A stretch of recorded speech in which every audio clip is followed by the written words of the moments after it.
On this episode, Palmer Amaranth resistance of glufosinate is found in 2 Arkansas counties.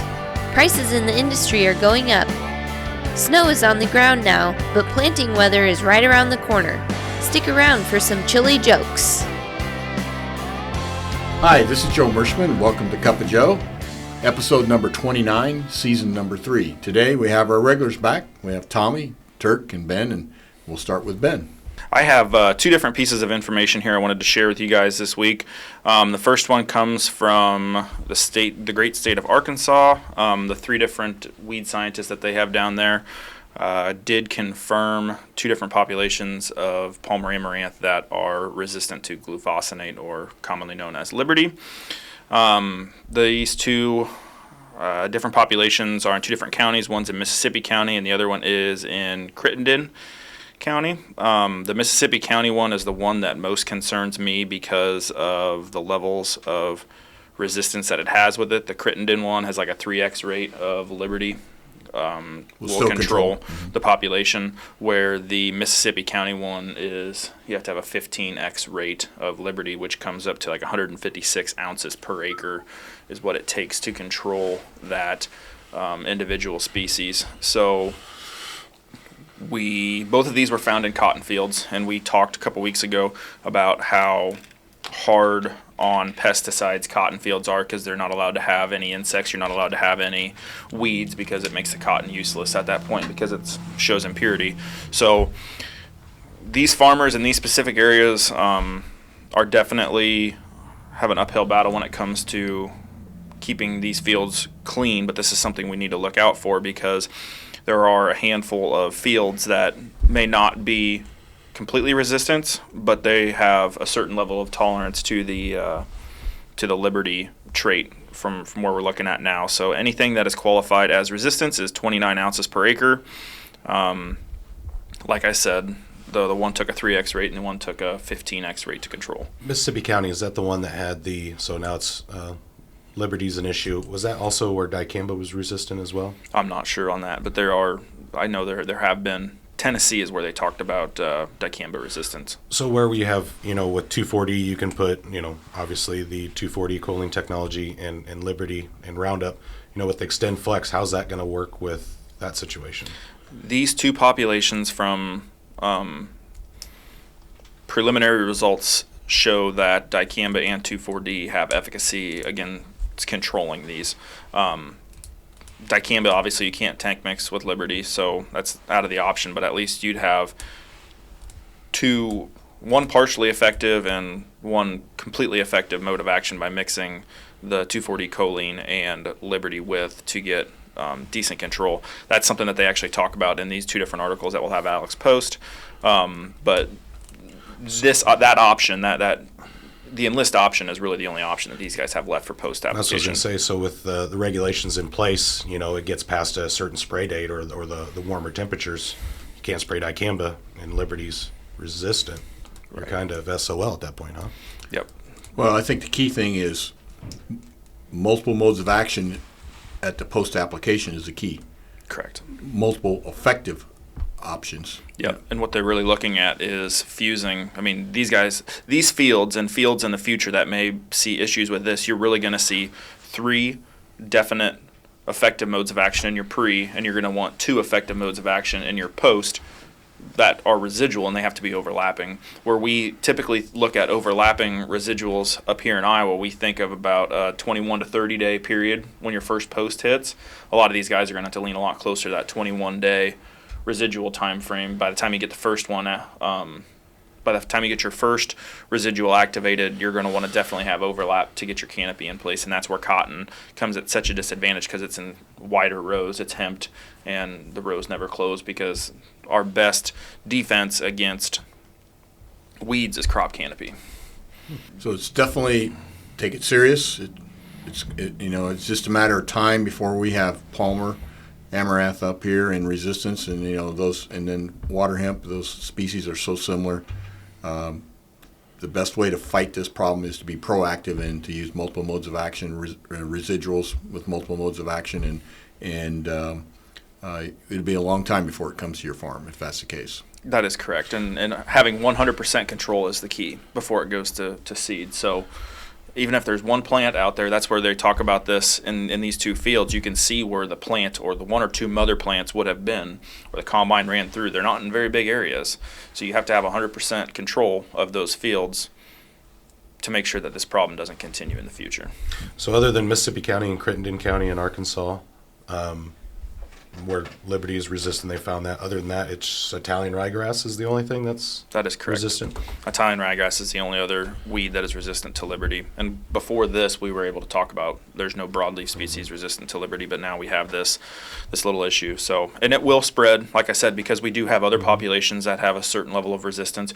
I've actually been out. You guys have actually been out in fields in southern Illinois and southern Missouri where, well, we question whether did they get enough water on, did they get enough AMS in, did they get the mixing pattern done right, were we not using a high enough ounce rate of active ingredient. And I think that there's a certain amount of this out there.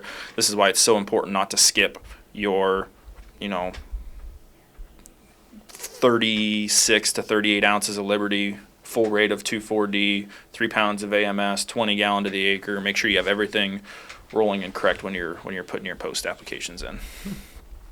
The other thing that I had to talk about is it's been really cold, and I saw a little link there on Ag Talk talking about what everybody's frost levels were, and I kind of wanted to check where ours was and where the state of Iowa actually falls in for frost level. And if you had to guess, where are we at on 4-inch soil temp, Tommy?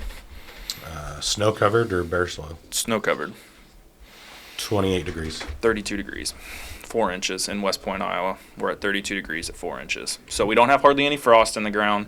It makes me a little bit concerned for the state of Iowa and Illinois on corn acres. We're not going to get control of our corn rootworm species because it's got to get 12 inches down. We have to get below 17 degrees. We have to have a good frost for at least 12 inches to get those populations reduced. So we aren't going to be seeing that because at 4 inches in West Point, we're at 32 degrees, 12 inches, we're at 34, 24, we're at 36 degrees, 50 inches, we're at 40.6 degrees.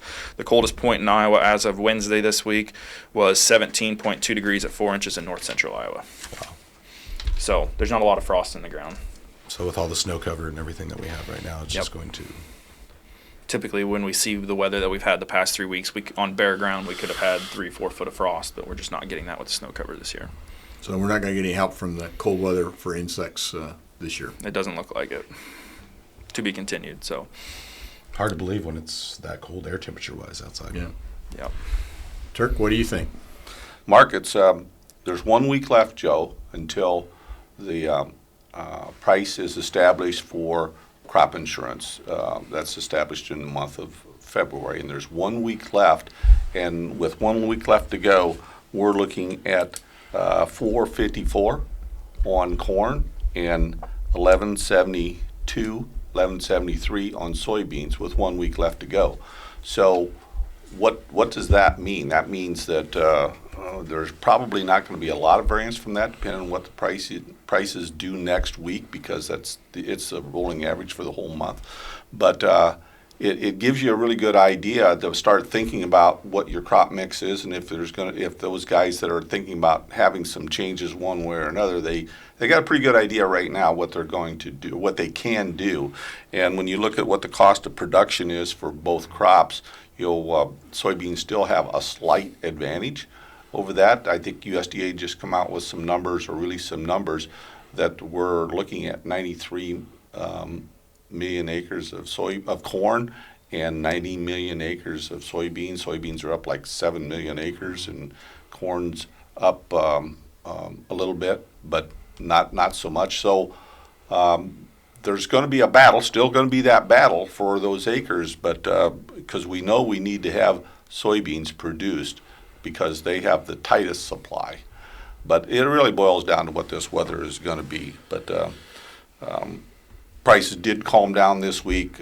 I look for prices to kind of do the same thing next week. So these are probably pretty close on your price points. Yeah, we got a report from Rabobank, and we'll post that for corn and soybeans, what their what the prices have been doing historically and then where they projecting based on the Chicago Board of Trade, based on these acres, and assuming no drought or any catastrophes for raising the crop, what prices normally do in this situation, which, in the back of your mind, like you say, if it's a drought, we could see off to the races, but if we see normal production, we're going to see prices decline. But even in soybeans, it still didn't look like they were going to drop much below 10.5. We need to get that crop in the bin next fall, and that's going to hold prices up until we see what it is. Right. So there's some opportunities yet to forward price, and again, what's the bet for the weather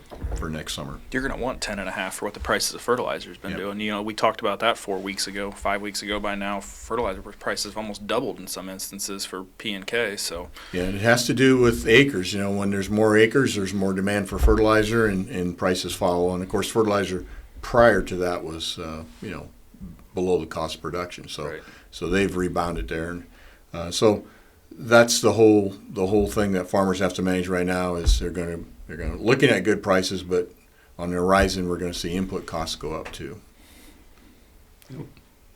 Tommy, I know you've been studying long-term trends there on weather. Yeah, just a little recap here. I mean, obviously Ben talked about the subsoil temperatures, and right now nearly 70% of the nation was snow covered. So as of mid-February. So, and that goes everywhere from, a little bit in the Dakotas and obviously the extreme Southwest, obviously with Texas getting what it's getting as of right now.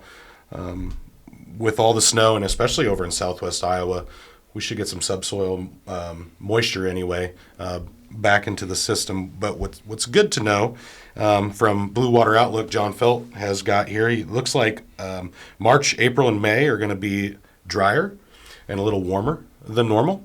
So we'll get that snow melt and we'll get things trending in that right direction. But also what's a little key activator here, let me find my paper.